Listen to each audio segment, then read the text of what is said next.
والنجم إذا هوي ما ضل صاحبكم وما غوي وما ينطق عن الهوي إن هو إلا وحي يوحي علمه شديد القوى ذو مرة فاستوي وهو بالأفق الأعلى ثم دنا فتدلي فكان قاب قوسين أو أدنى فأوحي إلى عبده ما أوحي ما كذب الفؤاد ما رئي أفتمارونه على ما يري ولقد رئيه نزلة أخرى عند سدرة المنتهي عندها جنة المأوى إذ يغشى السدرة ما يغشي ما صاغ البصر وما طغي لقد رئي من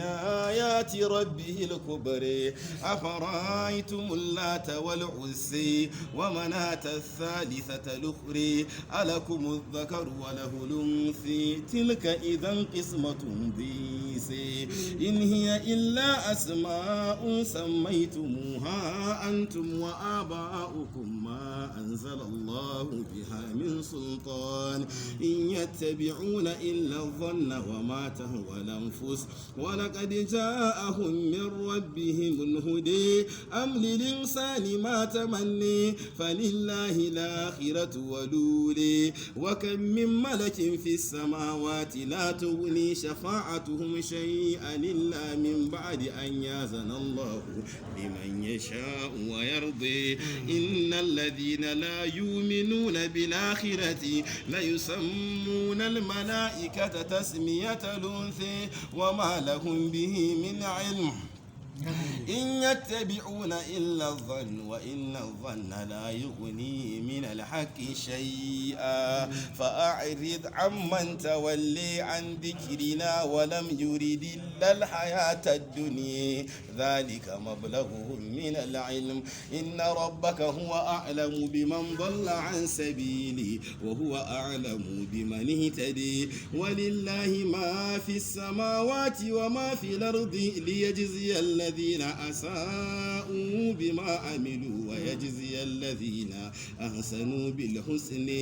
الذين يجتنبون كبائر الإثم والفواحش إلا اللمم إن ربك واسع المغفرة هو أعلم بكم إذا انشأكم من الأرض وإذا أنتم أجنة في بطون أمهاتكم